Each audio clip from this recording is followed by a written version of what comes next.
2 North Korean fishermen killed their captain and 15 other crew members before fleeing to the south as defectors, only to be deported for being serious criminals. The 2 men, along with a third, killed their captain who they claimed abused them. They killed the rest of the fishing crew one by one and dumped them overboard. Returned to North Kimchik port last week, where the third man was arrested, fled to the south but were denied asylum and handed over at the DMZ today by Rossibitson for Mail Online, published 13:42 Greenwich Mean Time, the 7th of November 2019, updated 14:18 Greenwich Mean Time, the 7th of November 2019. 2 North Korean fishermen who killed their captain and 15 other crew members before defecting to the south have been deported back today as serious criminals. The men, both in their 20s, were handed over at Panmunjom in the demilitarized zone on Thursday, the first time the South has deported North Korean nationals since 1953. The pair, along with another accomplice, conspired to kill the captain, who they said had abused them, and later slaughtered the rest of the squid fishing boat in a cover-up. But when they arrived at the North Kimchik port last week, with the intention of a quick turnaround, the third man was detained and the pair fled south in the same boat.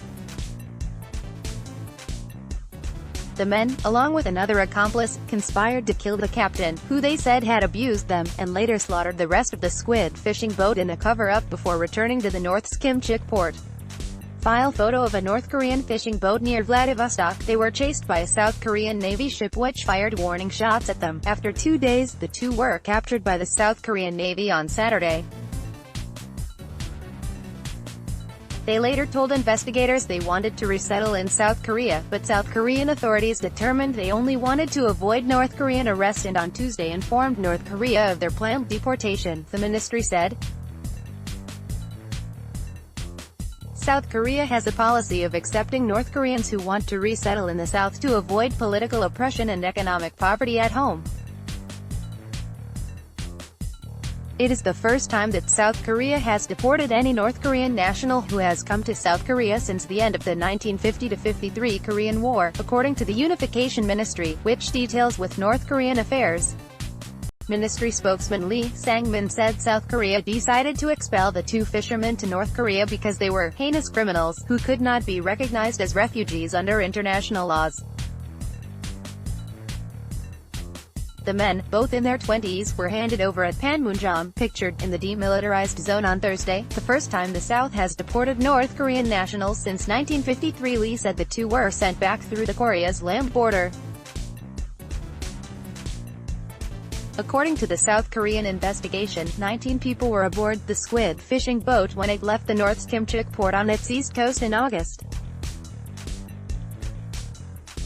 While fishing in waters near Russia and elsewhere, the 2 men collaborated with another crew member and killed the captain, who they said had mistreated them. The trio later killed the 15 other fishermen one by one and threw their bodies overboard. The 3 went back to Kimchik port with the intention of moving to another region of North Korea. But the third fisherman was arrested near the port, and the 2 fled North Korea using the same boat, the Unification Ministry said, citing the government investigation. Observers say the men are likely to receive heavy punishment in North Korea, including possible execution. When they arrived at the North Kimchik port last week, with the intention of a quick turnaround, the third man was detained and the pair fled south in the same boat, pictured. File photo of North Korean fishing boats at port. Some South Korean media questioned why the South Korean government made the deportation decision so early and whether it should have allowed the North Koreans to go through a South Korean judicial process first. North Korean fishing boats have occasionally drifted into South Korean waters, and South Korea has usually accepted those who chose to resettle and repatriated others who wished to return home. About 32,000 North Koreans have fled to the south since the end of the Korean War, most of them via China and in the past 2 decades.